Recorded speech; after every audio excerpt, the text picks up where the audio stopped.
Halo, assalamualaikum warahmatullahi wabarakatuh.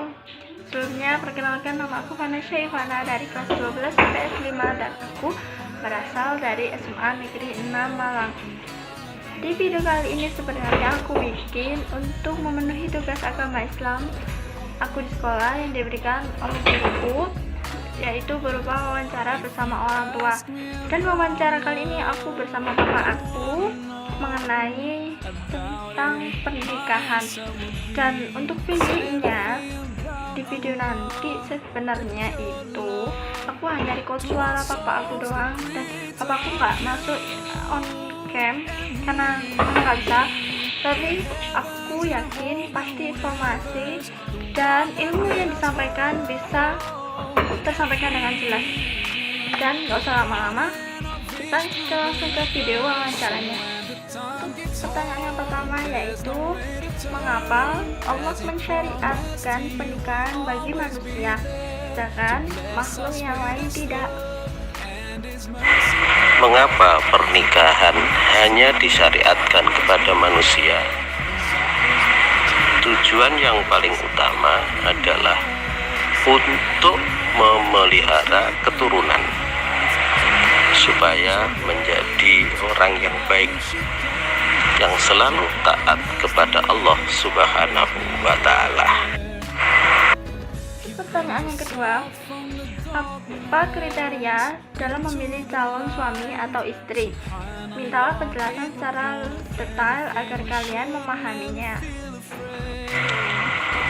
Dalam memilih pasangan, ada beberapa hal yang perlu diperhatikan, ya, agar tujuan dari pernikahan itu selalu mendapatkan ridho dari Allah Subhanahu wa Ta'ala dan mendapatkan kebahagiaan, ketenteraman dunia sampai akhirat. Salah satunya adalah kita memilih calon yang akan kita jadikan sebagai pasangan kita adalah orang yang taat beragama, orang yang selalu taat kepada Allah Subhanahu wa Ta'ala, dalam arti bisa mengendalikan diri untuk tidak melakukan maksiat dan bisa menjalankan segala kebaikan-kebaikan yang diperintahkan oleh Allah Subhanahu wa Ta'ala. Dan yang kedua adalah dari keluarga yang baik-baik. Makanya dalam istilah bahasa Jawa itu ada keterangan gini, pilih pasangan atau pilih calon dari bobot, bibit, dan bebet, ya, dari bibit, bobot, bibit, dan bebet. Jadi mutu dari calon itu bagaimana, bibit dari calon itu bagaimana, dan bebetnya juga bagaimana, ya. Jadi pertama kita pilih orang yang taat beragama, yang kedua kita pilih dari keluarga yang baik-baik, terus yang ketiga salah satunya adalah calon yang kita pilih adalah yang selalu sopan, selalu taat, selalu santun terhadap orang tua, terhadap guru-guru, terhadap ulama-ulama. Dan berikutnya adalah yang sudah mapan ekonomi. Maksudnya dalam mapan ekonomi itu gini, dia mampu secara mandiri, yaitu memenuhi kebutuhan dalam berumah tangga, ya. Jadi dia bisa mandiri dan bisa memenuhi kebutuhan ekonominya dalam keluarga. Yang berikutnya adalah mampu memimpin seorang istri dalam membentuk keluarga itu, mampu membimbing istri bila terjadi suatu kesalahan.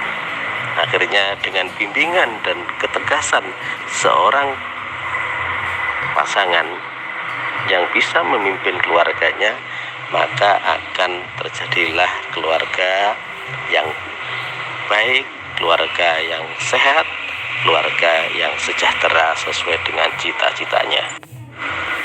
Yang ketiga yaitu, bagaimana pendapat bapak atau ibu atau saudaramu tentang pacaran sebelum menikah? Pendapat saya tentang pacaran sebelum menikah, ya, itu gimana ya? Kalau secara agama itu memang memang tidak diperbolehkan. Hukum pacaran itu tidak diperbolehkan. Karena apa? Wis rawan, pokoknya rawan wis. Ya rawan mengarah ke maksiat.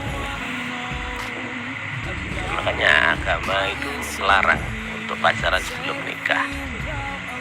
Ya kita pikir sendiri aja, rawan maksiat apa? Ya, kita keluyuran ke sana ke sini. Ya, nah, kalau cowok itu bawa cewek keluyuran ke sana ke sini. Padahal anjuran dalam Islam itu kalau seorang cewek itu keluar rumah itu loh juga harus ada yang menemani dari pihak keluarga. Nggak boleh pergi sendiri, nggak boleh berjalan sendiri, harus ada yang menemani. Itu hanya keluar rumah untuk kepentingan biasa saja, itu nggak boleh, harus ada yang menemani.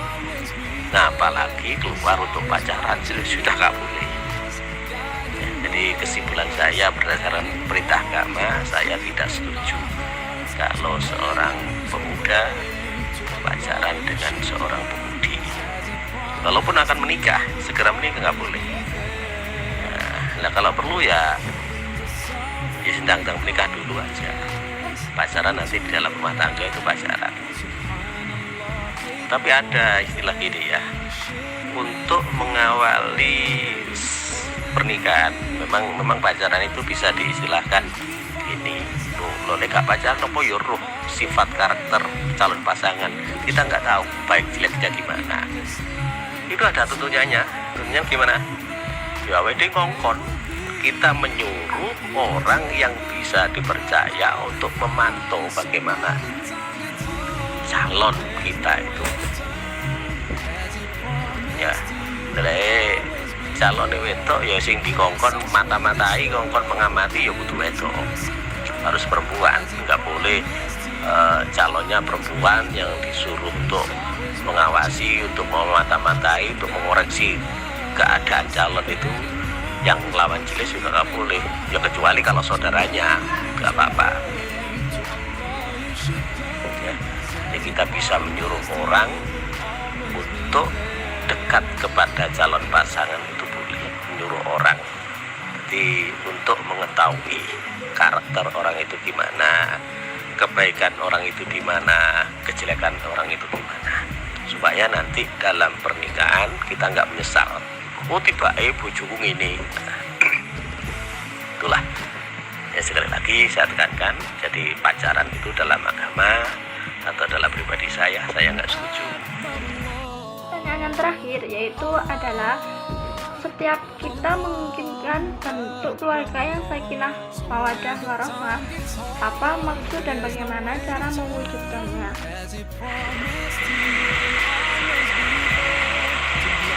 Untuk setiap pernikahan ya, setiap upaya untuk bentuk keluarga itu memang ada tujuannya ya.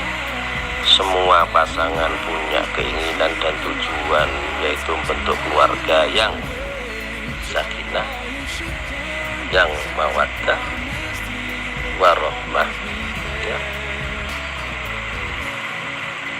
penuh kebahagiaan dunia dan akhirat ya. Terus bagaimana cara mewujudkannya? Kita membangun keluarga itu namanya pasangan ya, pasangan. Kalau kita umpamakan itu sebuah sepatu atau sebuah sandal ya, kita pastikan pertama pasangan kita harus serasi dulu, menyamakan visi dan tujuan. Kita mau pergi, kita menentukan pasangan yang kita pakai itu apa, sepatu apa sandal ya, ya kita jalannya juga harus serasi, harus saling menghargai, saling menghormati. Kenapa? Kalau sepatu yang satu kanan, yang satu kiri, peribahasanya seperti itu ya, peribahasanya ya. Kita egois ya, kita mau menang sendiri katakanlah ya. Aku pengen ngarep, sing kanan nang ngarep, sing kiri nang ngarep, nggak akan bisa jalan ya kita harus saling menghormati antar keduanya, saling menghargai antar keduanya. Lola iso menghargai ya bisa berjalan dengan baik, nggak agak seribet-seribet. Logika paling enak itu ya itu tadi, kita menggunakan logika sepatu dan sandal itu ya, walaupun bentuknya nggak sama, bentuknya berbeda, tapi kalau kita bisa memfungsikan sepatu itu dengan baik, maka akan berjalan dengan baik. Ya gimana? Seorang istri, seorang suami ya harus saling menghargai. Ya, karena apa? Dari kedua belah pihak itu masing-masing punya kelebihan dan masing-masing pun juga punya kekurangan. Ya, kenapa dibuat seperti itu? Ya, supaya saling melengkapi.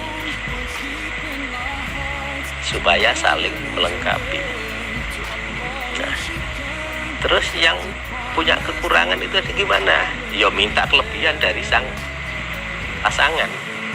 Ya, tadi kekurangan yang ada pada suami bisa tertutup oleh kelebihan yang ada pada istri. Sebaliknya, kekurangan yang ada pada istri bisa tertutup oleh kelebihan yang ada pada suami. Nah, itu ya. Jadi itu bisa diwujudkan dengan itu. Kita saling menghargai, kita saling menghormati, kita saling membutuhkan, kita saling melengkapi. Ya, itu. Kita kan tadi udah menjelaskan penjelasan dari Pak Aktia Record tadi, dan di sini aku bakal meringkas jawab Bapak aku agar kalian lebih paham lagi. Itu pertanyaan yang pertama, itu pasti untuk memelihara keturunan yang selalu taat kepada Allah Subhanahu wa Ta'ala. Dan untuk yang kedua, kriteria yang bagus untuk calon istri atau calon suami yaitu seperti taat beragama. Yang kedua, dari keluarganya baik, kita harus melihat bobot bibit dan bobotnya yang bagus. Terus yang ketiga, selalu sopan, santun, taat sama siapapun. Dan yang terakhir yaitu adalah mapan ekonomi. Dan untuk pertanyaan yang ketiga, secara agama tidak diperbolehkan karena itu rawan. Lebih baik itu pacaran setelah menikah. Tapi ada juga istilah orang itu mengawali pernikahan dengan pacaran itu untuk mengetahui sifat, karakter, dan semuanya dari pasangan. Tapi itu juga bisa kita lakukan dengan menyuruh orang yang sejenis, baik itu teman atau saudaranya, untuk mengawasi atau mendekati calon pasangan kita. Dan yang pertanyaan terakhir, untuk mewujudkan keluarga sakinah mawaddah warahmah, yaitu kita saling melengkapi kekurangan satu sama lain, saling menghormati, saling menghargai, dan kita harus selalu rukun, tidak boleh egois, agar tidak terjadi perpecahan di antara istri dan suami, akan menjadi keluarga yang utuh sampai ke surganya Allah nanti. Sekian dan terima kasih apabila ada kesalahan. Assalamualaikum warahmatullahi wabarakatuh.